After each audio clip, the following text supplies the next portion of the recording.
Assalamualaikum warahmatullahi wabarakatuh. Hello everyone. Welcome back to Learning English with me, Wazun Agus Susilowati. How are you today? I hope all of you are healthy, happy, and ready to learn English. Before we start today's lesson, I'd like you to think about something. Have you ever introduced your best friend to someone else? Or maybe you have posted a photo of your pet, your favorite place, or your school on social media and written a short caption about it. When you say, my school is large and clean, or my best friend is kind and helpful, or my cat has soft gray fur, actually, you are describing someone or something. In English, the ability to describe people, places, animals, or objects is very important because it helps us communicate clearly and share information with others. That's exactly what we are going to learn today.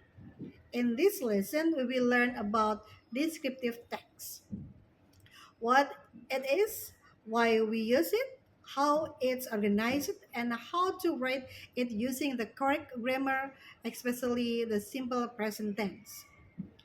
By the end of this lesson, you will be able to create your own descriptive text about a person, place, animal, or object confidently and correctly.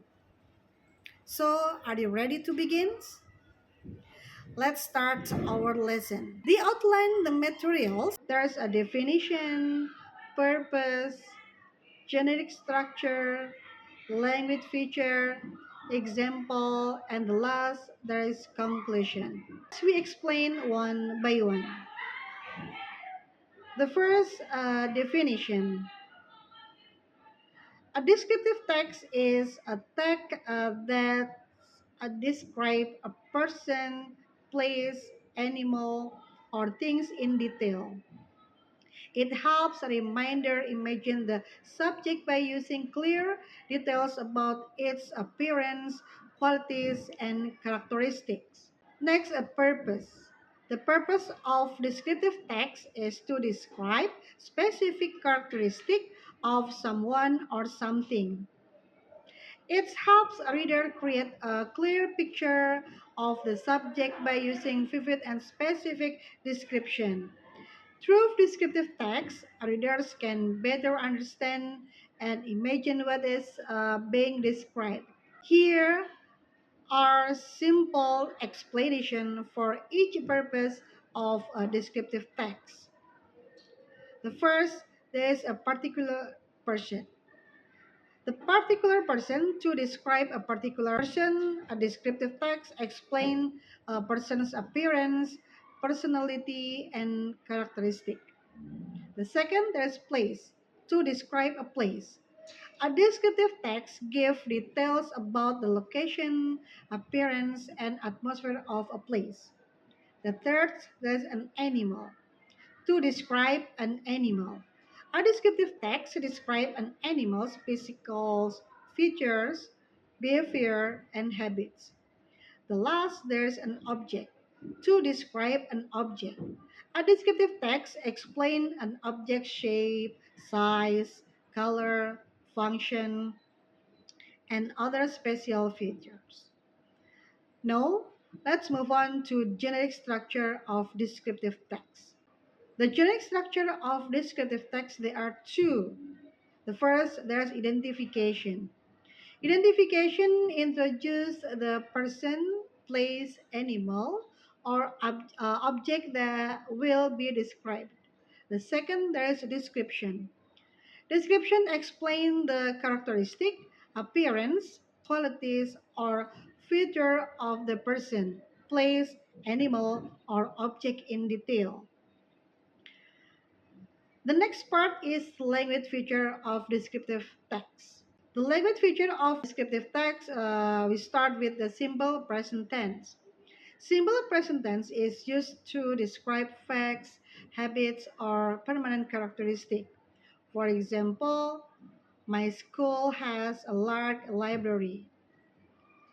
So the function of the simple present tense is facts.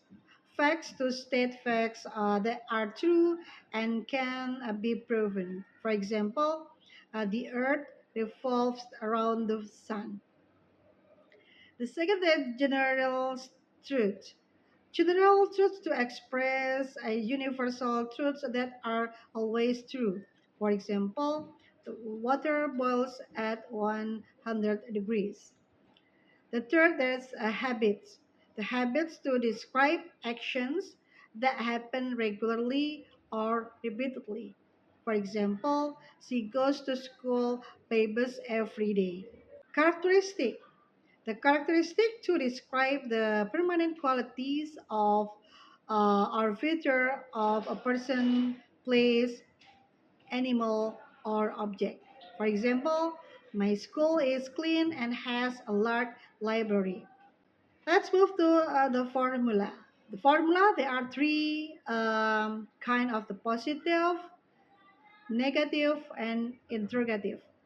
For the positive, there is a subject plus verb 1. Verb 1 get at S or ES and then plus object.